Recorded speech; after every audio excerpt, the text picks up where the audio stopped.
Mesdames et messieurs, bonjour et bienvenue dans l'édition du journal sur votre chaîne BTV, dont voici les principaux titres. Alors qu'il s'observe depuis un certain moment la pénurie des produits de la Braroudi, l'exportation de ces derniers semble être l'une des causes de cette pénurie. Et les agents de transfert d'argent de la commune Nahangwa demandent que les heures de travail soient augmentées. Cela et d'autres informations dans un instant. Bienvenue. Alors qu'il s'observe la pénurie des produits de la Braroudi au Burundi, les exportations de ces derniers semblent être l'une des causes de cette pénurie. Cela a été confirmé par Catherine Bouchoumi, chargée des affaires institutionnelles au sein de la Braroudi. Alain Loris Ndongodi. Nous sommes à un moment où une bouteille d'Amstel peut coûter entre 8 000 et 10 000 francs. C'est de Primus à 5 000 francs. Nous n'avons pas de clarification sur la raison de cette pénurie. Nous nous rendons au dépôt de la Braroudi et nous n'y trouvons rien du tout. Telles sont les lamentations de la population par rapport à la pénurie des produits de la Braroudi qui sont actuellement rares à trouver sur le sol burundi. Et cela met en doute la population qui ne comprend pas ce qui est arrivé à cette grande firme qui est la Braroudi. L'exportation de leurs produits n'est pas ignorée comme une des raisons de cette pénurie, en se basant sur les propos de Catherine Bouchoumi, chargée des affaires institutionnelles au sein de la Braroudi. En temps normal, je veux dire, nous exportons en moyenne 3% de notre volume vers la sous-région. Pour la Braroudi, l'avantage de l'exportation est à deux niveaux. Le premier avantage, c'est que l'exportation nous permet d'avoir des devises pour financer une partie de la production nationale. La deuxième partie, c'est que c'est de la fierté nationale. Pouvoir exporter vers la sous-région un produit phare d'une industrie qui est au Burundi depuis 1955, c'est une fierté nationale. Nous avons dit qu'une bière exportée nous permet de produire en moyenne 3 bières au niveau national, parce que quand nous vendons dans les pays limitrophes, c'est un prix différent. Et en plus, c'est en devise. Ce sont ces devises qui reviennent au Burundi et que nous allons utiliser pour acheter des matières premières. Ces matières premières sont utilisées aussi bien pour la production locale que la production exportée. Les devises, c'est pas un problème de la Braroudi, c'est un problème qui se pose à différents niveaux et c'est un contexte qui est là.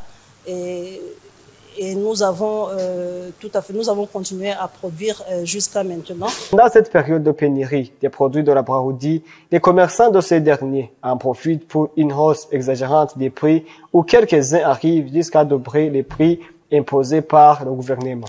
Ils demandent que les heures de travail soient augmentées. Ce sont les agents de transfert d'argent de la commune Nahangwa, suivant Raphaël Nyandri. La mesure prise par l'administrateur de la commune de Nahangwa, Ernest Nyonzima, qui ordonne à ceux qui travaillent dans le domaine de transférer et de recevoir de l'argent par téléphone portable, de terminer le travail à chaque fois à 18 heures, n'a pas bien accueilli par les concernés.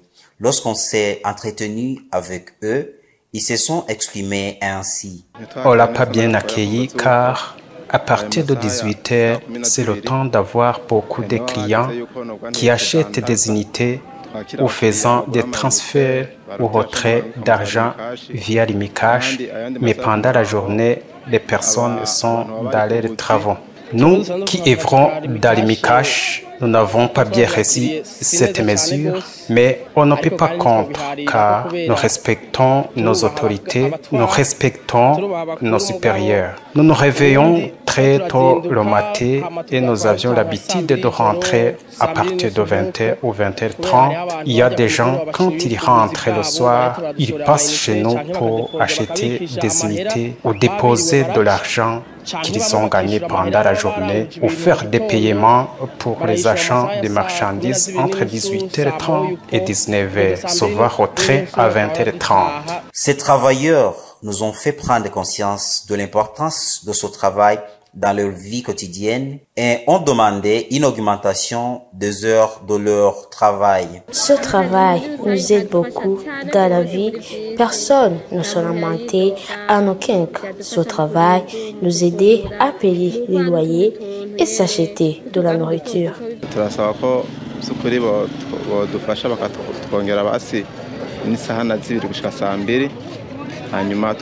C'est de nous ajouter au moins 2 heures jusqu'à 20 heures pour qu'on puisse continuer à travailler et avoir des commissions parce que ce travail nous aide à entretenir nos familles. Parmi nous, il y a des étudiants. Pendant la journée, ils peuvent être dans les cours, mais pendant le soir, ils viennent ici pour chercher l'argent de la nourriture.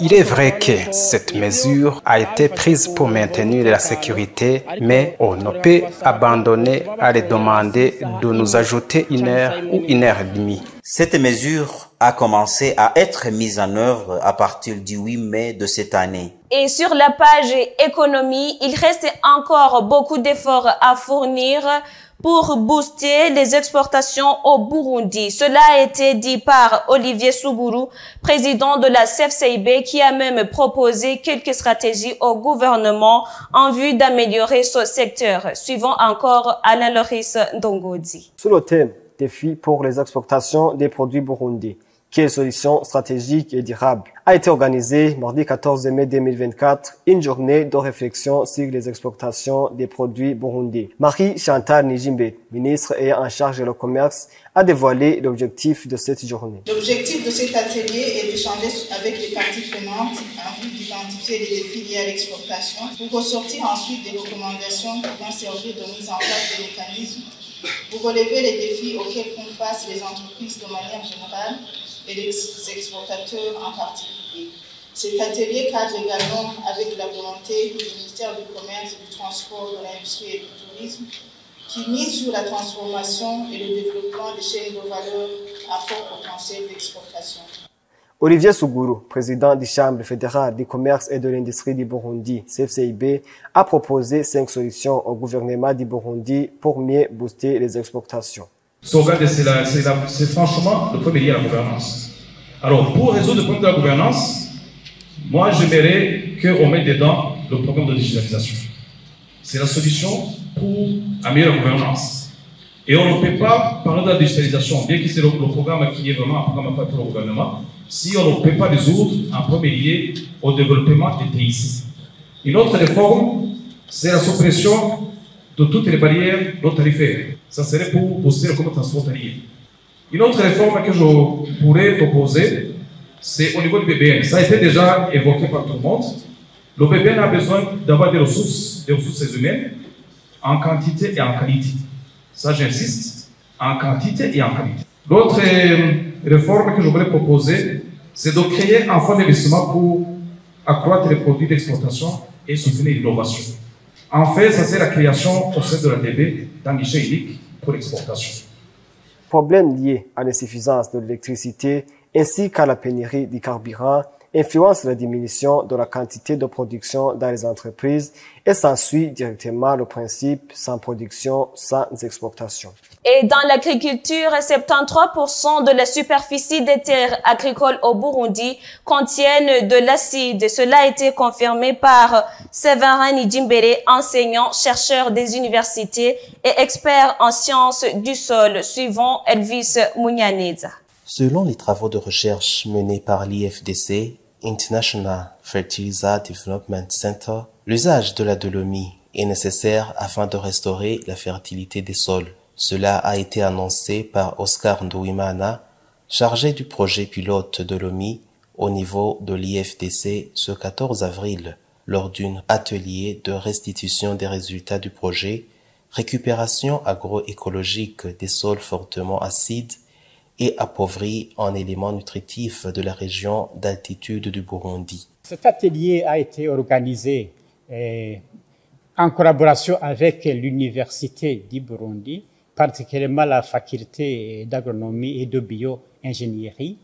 C'est parce qu'il y a eu plusieurs travaux de recherche qui ont impliqué non seulement les chercheurs de la FABI, mais aussi les chercheurs de l'ISABU qui ont travaillé pour voir comment est-ce que la recherche peut contribuer à corriger l'acidité du sol.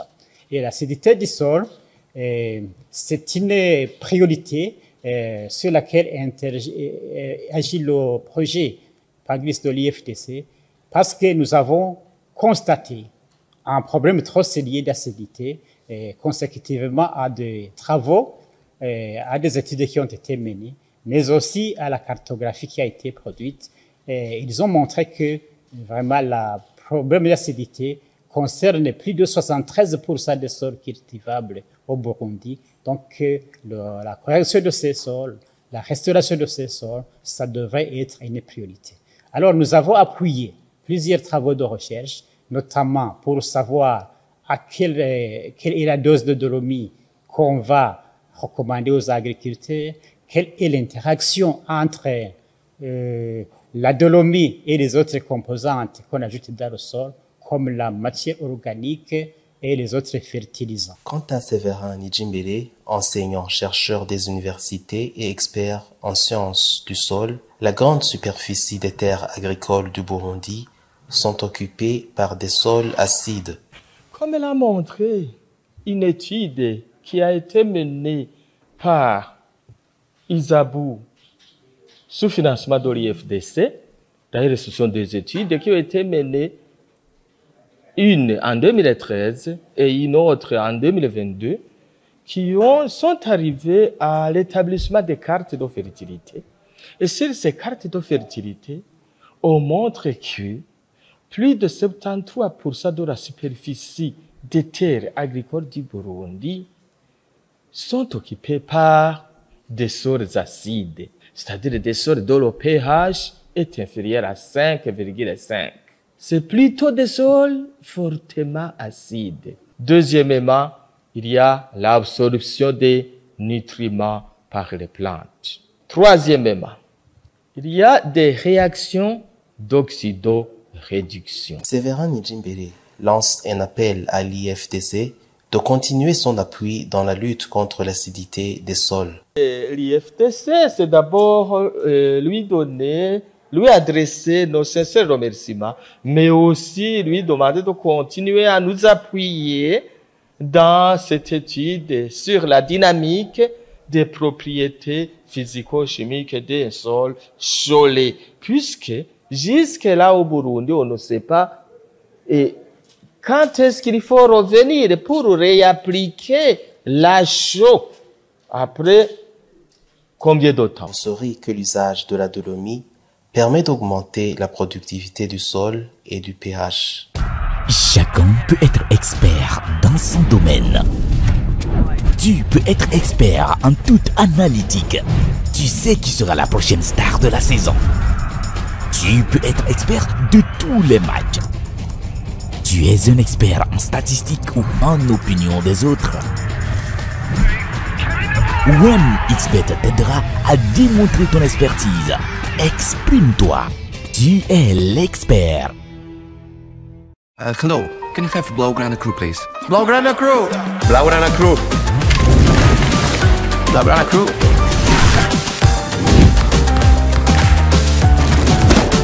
Here is the Blaugrana Crew.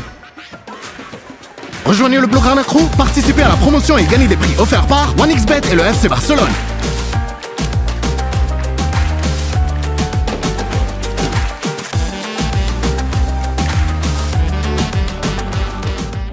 Suivons maintenant l'actualité internationale avec Benoît Sindaïgouagne. Les députés français ont adopté dans la nuit de mardi à mercredi la révision constitutionnelle qui vise à élargir le corps électoral propre au secrétaire provincial de Nouvelle-Calédonie. Cet élargissement voulu par le gouvernement est vivement contesté par les indépendantistes qui ont provoqué des émeutes pour la deuxième nuit consécutive. 2 personnes ont été tuées lors de violences, a indiqué le Haut-Commissariat de la République dans l'archipel français du Pacifique Sud. Le Haut-Commissariat de la République a annoncé mercredi 15 mai plus de 130 interpellations durant ces émeutes, Plusieurs dizaines de maîtres ont été placés en garde à vue et seront présentés à la justice, a précisé le Haut Commissariat dans un nouveau point de situation. Alors que de graves troubles à l'ordre public sont toujours en cours, selon le communiqué du Haut Commissariat de la République, le texte du gouvernement par 351 voix contre 153. La réforme devra encore réunir les 3/5 des voix des parlementaires réunis en congrès à Versailles.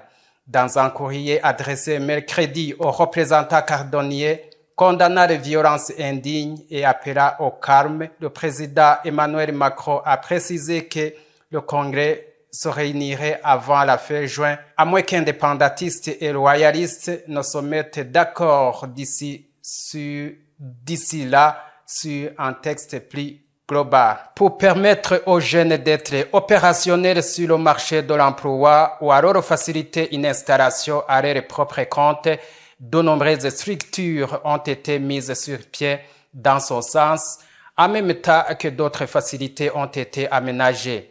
Il est bien loué l'époque où l'enseignement général avait le vent en poupe au niveau des familles. Il y a longtemps, le volet technique était réservé aux enfants difficiles. Les différentes crises économiques et autres effets négatifs sur les économies ont fini par convaincre les pays que ce mode de formation n'était pas le plus adapté. Le Cameroun, comme la plupart des pays, a donc dû se résoudre à revoir les différents cycles de formation de jeunes pour rendre ceux-ci opérationnels dès la fin de leur classe. Les cycles techniques ont été mieux structurés. Les universités d'État se sont engagées sur la voie de la professionnalisation. À côté de cela, le gouvernement a choisi la mise sur pied des centres de formation professionnelle d'excellence dotés d'équipements ultramodernes. Ils permettent à des centaines de jeunes Camerounais d'être formés sur les cycles courts dans 14 métiers. Au ras de ceci, il y a la transformation de bois, mécanique, l'industrie d'habillement, l'électricité, l'électronique, l'informatique, le multimédia et l'hôtellerie, qui sont le fruit de la coopération du Corée, mais l'accès à ces structures de formation n'était pas évident pour tout le monde parce qu'il fallait débourser 500 000 francs uniquement pour les frais de scolarité, ce qui explique que ces structures ne fonctionnent pas avec le plein d'apprenants. Et voilà, chers téléspectateurs, c'est ici que prend fin notre édition du journal. Merci de nous avoir suivis. Je vous souhaite une bonne continuation du programme. Que Dieu vous garde.